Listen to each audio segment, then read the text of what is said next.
The habitual weakening of its root and principle. What it is to mortify sin in general, which will make further way for particular directions, is next to be considered. The mortification of a lust consists in three things. Number one, an habitual weakening of it. Every lust is a depraved habit or disposition continually inclining the heart to evil. Thence is that description of him who has no lust truly mortified, Genesis 6 verse 5. Every imagination of the thoughts of his heart is only evil continually. He is always under the power of a strong bent and inclination to sin. And the reason why a natural man is not always perpetually in the pursuit of some one lust night and day is because he has many to serve, everyone trying to be satisfied. So he is carried on with great variety, but still in general he lies towards the satisfaction of self. We will suppose then the lust or distemper, whose mortification is inquired after, to be in itself a strong, deeply rooted, habitual inclination bent of will and affections to some actual sin, as to the matter of it, though not under that formal consideration, always stirring up imagination, thoughts, and contrivances about the object of it. Hence, men are said to have their hearts set upon evil, the bent of their spirits lies toward it, to make provision for the flesh, Romans 13, verse 14, and a sinful, depraved habit, as in many other things, so in this differs from all natural or moral habits whatever. For whereas they incline the soul gently and suitably to itself, sinful habits impel with violence and impetuousness, whence lusts are said to fight or wage war against the soul, 1 Peter 2, verse 11, to rebel or rise up in war with that conduct and opposition which is usually in them. Romans 7, verse 23. To lead captive, or effectually captivating upon success in battle, all works of great violence and impetuousness. I might manifest fully from that description we have of it in Romans 7, how it will darken the mind, extinguish convictions of sin, dethrone the reason, interrupt the power and influence of any considerations that may be brought to hamper it, and break through all into a flame. But this is not my present business. Now the first thing in mortification is the weakening of this habit of sin or lust, that it shall not with that violence, earnestness, frequency rise up, conceive, tumultuate, provoke, entice, disquiet, as naturally it is apt to do, James 1, verses 14 and 15. I shall desire to give one caution or rule by the way, and it is this. Though every lust does in its own nature equally, universally incline and impel to sin, yet this must be granted with these two limitations. One lust, or a lust in one man, may receive many accidental improvements, heightenings, and strengthenings, which may give it life, power, and vigor, exceedingly above what another lust has, or the same lust, that is, of the same kind and nature in another man. When a lust falls in with the natural constitutions and temper, with a suitable course of life, with occasions, or when Satan has got a fit handle to it, to manage it, as he has 1,000 ways so to do, that lust grows violent and impetuous above others, or more than the same lust in another man. Then the steams of it darken the mind so that though a man knows the same things as formerly, yet they have no power nor influence on the will, but corrupt affections and passions are set by it at liberty. But especially lust gets strength by temptation. When a suitable temptation falls in with the lust, it gives it a new life, vigor, power, violence, and rage, which it seemed not before to have or to be capable of. Instances to this purpose might be multiplied, but it is the design of some part of another treatise to evidence this observation. But secondly, Some lusts are far more sensible and discernible in their violent actings than others. Paul puts a difference between uncleanness and all other sins in 1 Corinthians 6, verse 18. Flee fornication. Every sin that a man does is without the body, but he that commits fornication sins against his own body. Hence the motions of that sin are more sensible, more discernible than of others, when perhaps the love of the world or the like is in a person no less habitually predominant than that, yet it does not make so great a combustion in the whole man. And on this account some men may go in their own thoughts and in the eyes of the world for mortified men, who yet have in them no less predominancy of lust than those who cry out with astonishment upon the account of its perplexing tumultuatings, yea, than those who have by the power of it been hurried into scandalous sins. Only their lusts are in and about things which raise not such a tumult in the soul, about which they are exercised with a calmer frame of spirit, the very fabric of nature being not so nearly concerned in them as in some other. I say that the first thing in mortification is a weakening of this habit, that it shall not impel and tumultuate as formerly, that it shall not entice and draw aside, that it shall not disquiet and perplex the killing of its life, vigor, promptness, and readiness to be stirring. This is called crucifying the flesh with the lust thereof, Galatians 5, verse 24. That is, taking away its blood and spirits that give it strength and power, the wasting of the body of death, day by day, 2 Corinthians 4, verse 16. As a man nailed to the cross, he first struggles and strives and cries out with great strength and might. But as his blood and spirits waste, his strivings are faint and seldom, his cries low and hoarse, scarce to be heard. When a man first sets on a lust or distemper to deal with it, it struggles with great violence to break loose. It cries with earnestness and impatience to be satisfied and relieved. But when by mortification the blood and spirits of it are let out, it moves seldom and faintly, cries sparingly, and is scarce heard in the heart. It may have sometimes a dying pang that makes an appearance of great vigor and strength, but it is quickly over, especially if it be kept from considerable success. This the apostle describes as in the whole chapter, so especially in Romans 6, verse 6. Sin, he says, is crucified. It is fastened to the cross.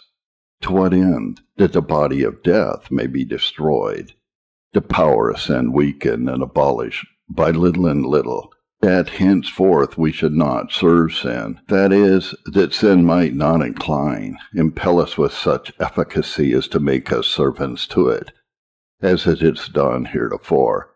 And this is spoken not only with respect to carnal and sensual affections or desires of worldly things, not only in respect of the lust of the flesh, the lust of the eyes, and the pride of life, but also as to the flesh, that is, in the mind and will, and at opposition to God, which is in us by nature.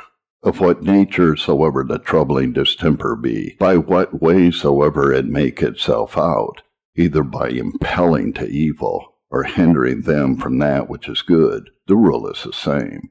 And unless this be done effectually, all after contention will not compass the end aimed at. A man may beat down a bitter fruit from an evil tree until he is weary, whilst the root abides in strength and vigor. The beating down of the present fruit will not hinder it from bringing forth more. This is the folly of some men. They set themselves with all earnestness and diligence against the appearing eruption of lust, but leaving the principle and root untouched, perhaps unsearched out, they make but little or no progress in this work of mortification. Number 2, in constant fighting and contending against sin. To be able always to be laying load on sin is no small degree of mortification. When sin is strong and vigorous, the soul is scarce able to make any head against it. It sighs and groans and mourns and is troubled, as David speaks of himself, but seldom is sin in the pursuit. David complains that his sin had taken fast hold upon him, that he could not look up. Psalm 40, verse 12. How little, then, was he able to fight against it? Now, a number of things are required to and comprised in this fighting against sin. First, to know that a man has such an enemy to deal with, to take notice of it, to consider it as an enemy indeed, and one that is to be destroyed by all means possible is required to this end. As I said before, the contest is vigorous and hazardous. It is about the things of eternity. When therefore men have slight and transient thoughts of their lusts, it is no great sign that they are mortified, or that they are in a way for their mortification. Just as every man's knowing the plague of his own heart, 1 Kings 8, verse 38, without which no other work can be done. It is to be feared that very many have little knowledge of the main enemy that they carry about with them in their bosoms. This makes them ready to justify themselves and to be impatient of reproof or admonition, not knowing that they are in any danger, 2 Chronicles 16:10. Secondly, to labor to be acquainted with the ways, wiles, methods, advantages, and occasions of its success is the beginning of this warfare. So do men deal with enemies. They inquire out their counsels and designs, ponder their ends, consider how and by what means they have formerly prevailed, that they may be prevented. In this consists the greatest skill in conduct. Take this away, and all waging of war, in which is the greatest improvement of human wisdom and industry, would be brutish. So do they deal with lust, who mortify it indeed, not only when it is actually vexing, enticing, and seducing, but in their retirements they consider, this is our enemy, this is his way in progress, these are his advantages, so he prevailed, and thus he will do if not prevented.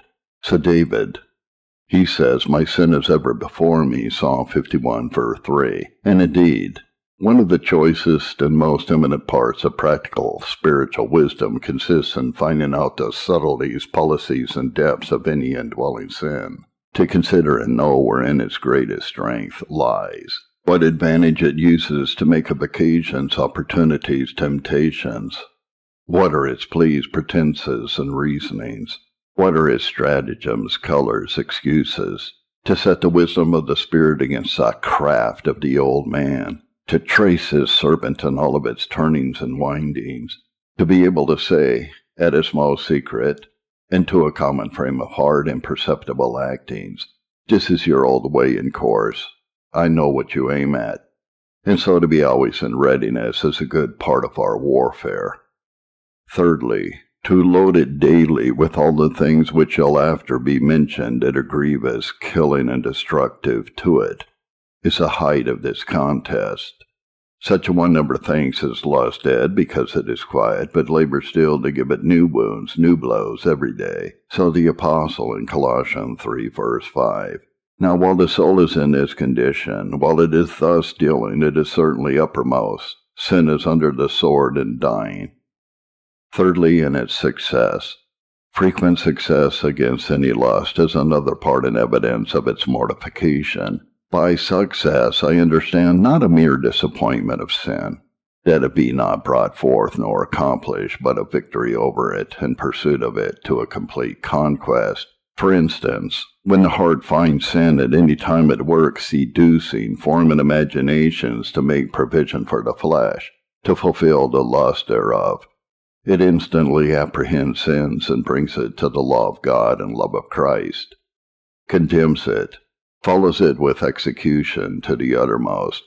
Now I say, when a man comes to this state and condition, that lust is weakened in the root and principle, that its motions and actions are fewer and weaker than formerly, so that they are not able to hinder his duty nor interrupt his peace, when he can, in a quiet, sedate frame of spirit, find out and fight against sin, and have success against it, then sin is mortified, in some considerable measure, and notwithstanding all its opposition, a man may have peace with God all his days.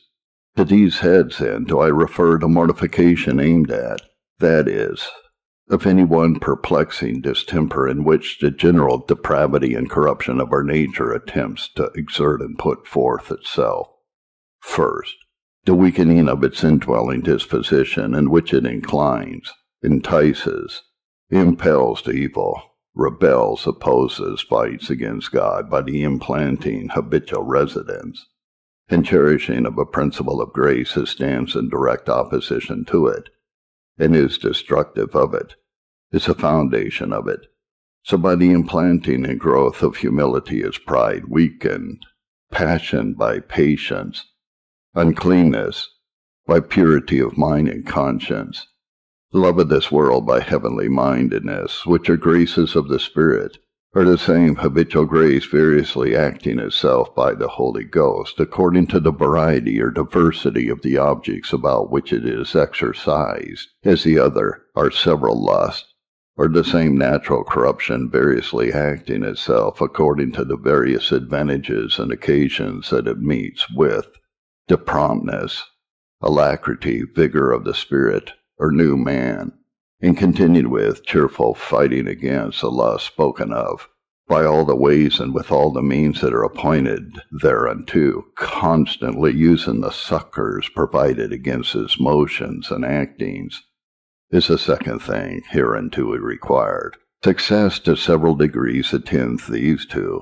Now this, if the distemper has not an unconquerable advantage from its natural situation, it may possibly be to such a universal conquest as the soul may never more sensibly feel its opposition, and shall, however, assuredly arise to an allowance of peace to the conscience, according to the tenor of the covenant of grace.